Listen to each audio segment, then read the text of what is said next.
Bonjour et bienvenue sur les webinaires du CSTC. Ces sessions de formation en ligne vous sont proposées étant donné qu'il est plus compliqué pour l'instant de donner nos formations en présentiel. La session d'aujourd'hui s'intéresse sur le BIM dans un projet et en particulier les rôles BIM au sein d'un projet. Cette session s'inscrit dans un cycle de webinaires liés au BIM qui d'abord s'est intéressé sur la définition et la compréhension des projets BIM et ensuite détaille chaque cas pratique du BIM dans le cadre d'un projet. Dans cette présentation, les principaux rôles liés à la gestion de projets BIM seront présentés. Il est important de préciser qu'il s'agit d'un rôle et pas forcément d'une personne. En ce sens, cela veut dire que quelqu'un doit assumer cette responsabilité, mais elle peut s'ajouter à d'autres rôles ou tâches au sein d'un projet. La distribution des rôles et tâches de différents intervenants est une étape clé dans la préparation d'un projet BIM. Le CSTC a d'ailleurs développé des outils permettant de vous accompagner dans cette planification. Ces outils restent disponibles sur le site www.bimportal.be. En particulier, pour construire cette session, nous nous sommes basés sur le plan d'exécution BIM belge et sur le protocole BIM disponible sur le site internet. Il est donc temps de démarrer et regardons les 5 différents rôles et responsabilités que nous allons partager et présenter durant cette session. Le premier est la question de la maîtrise d'ouvrage BIM et de ses spécificités. Ensuite, le BIM Process Manager, puis le coordinateur BIM, et viendra le BIM Discipline Manager et nous finirons sur la question du modeleur BIM. Comme déclaré précédemment, il existe des documents qui détaillent un peu plus les différentes tâches et éventuellement qui proposent une clé de répartition de ces différentes tâches au sein du plan d'exécution BIM belge. Avant de rentrer un peu plus dans le détail et de préciser les tâches exactes pour chacun et chacune de ces fonctions, il est important de se poser la question de la répartition générale de ces rôles au sein d'un projet.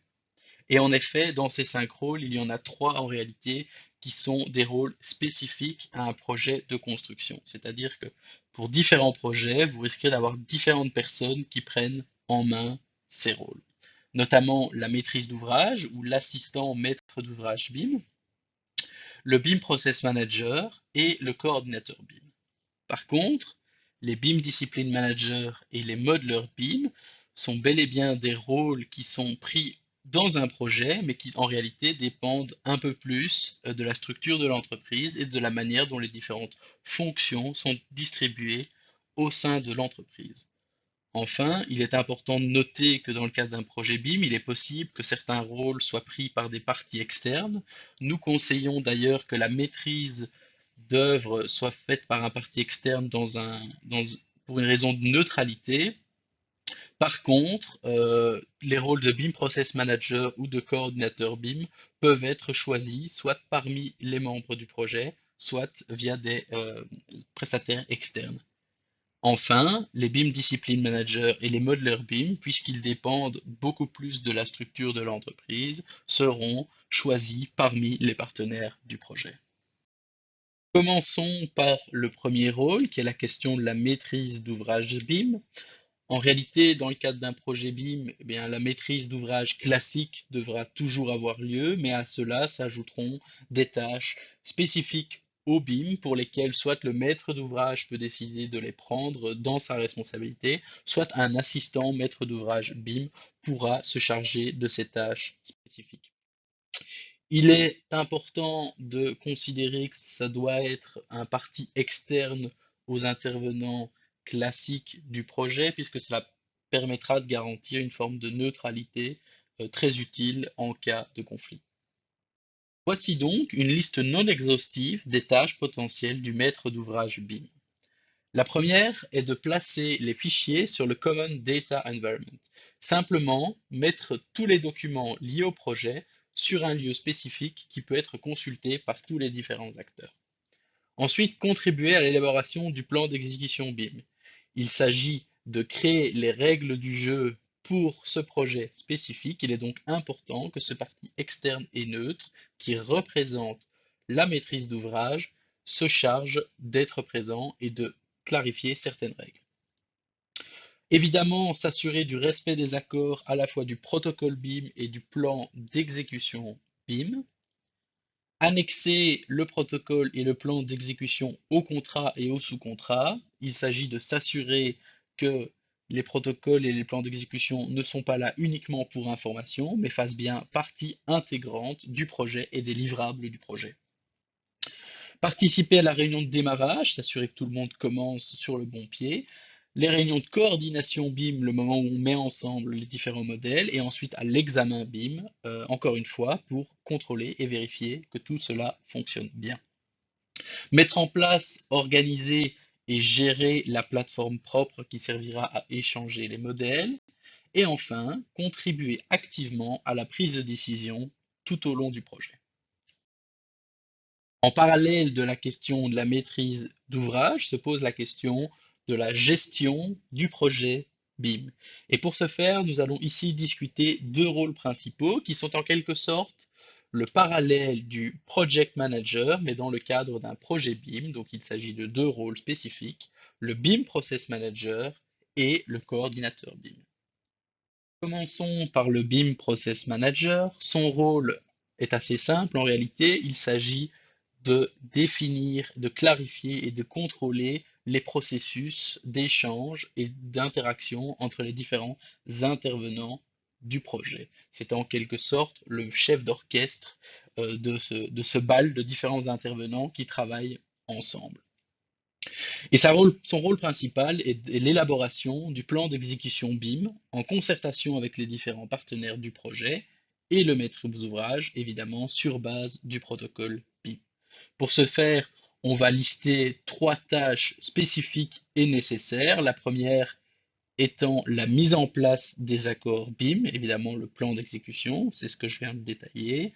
La deuxième est la vérification du respect des accords qui sont décidés au cadre de ce plan d'exécution. Et enfin, c'est le contrôle de la qualité du processus BIM. On ne parle pas ici des modèles BIM en soi, on parle bien des processus, c'est-à-dire des moments où on s'échange les modèles et des échanges d'informations entre les différents intervenants. Une fois que les processus d'échange sont clairs, se pose la question de la coordination des modèles BIM, c'est-à-dire la mise en commun des différents modèles ensemble, la gestion des conflits entre les différents modèles, et c'est là que le coordinateur BIM rentre en jeu. Il a également une autre tâche qui est liée également à la vérification des respects des accords de modélisation, non pas d'échange, mais de modélisation, puisque le rôle principal ici, c'est une gestion, un rôle plus opérationnel qui se pose sur la mise en commun et la coordination des modèles. Évidemment, le coordinateur BIM travaille en étroite collaboration avec le BIM Process Manager qui lui s'intéresse plus au processus qu'au contenu. Voici un exemple de flux présentant la coordination des modèles. On y voit que le coordinateur BIM prépare les modèles. Ensuite, il discute avec un partenaire de projet numéro 1, un partenaire de projet numéro 2 pour mettre ces modèles en commun. Et ensuite, la question de la coordination du modèle et des éventuels conflits est gérée. Comme je l'ai dit plus tôt, au-delà de ces trois acteurs très spécifiques à un projet, nous avons deux acteurs qui sont plutôt des rôles définis au sein d'une entreprise. Et le premier est le BIM Discipline Manager. Vous avez dans un projet le BIM Process Manager qui se charge de gérer les processus d'échange entre les différents intervenants. Et puis, au sein d'une discipline en particulier, la discipline pouvant être l'architecture, le bureau d'études, une sous-catégorie de la structure, etc. Vous avez un discipline manager qui lui est chargé de définir les règles à la fois d'échange et de contenu au sein de sa discipline, mais également les besoins pour que les autres partenaires puissent échanger des informations avec lui. Et donc, en quelque sorte, vous avez le BIM Process Manager qui chapeaute le projet global et puis les BIM Discipline Manager qui se coordonnent avec le BIM Process Manager et puis qui intègrent cela au sein de leur discipline. Nous allons très rapidement lister 7 tâches clés du BIM Discipline Manager. La première, c'est d'assurer le contrôle général de la qualité du processus BIM et le respect des conventions BIM pour sa propre discipline. Donc il va vérifier que ce qu'il reçoit et ce qu'il envoie correspond au protocole et au plan d'exécution BIM.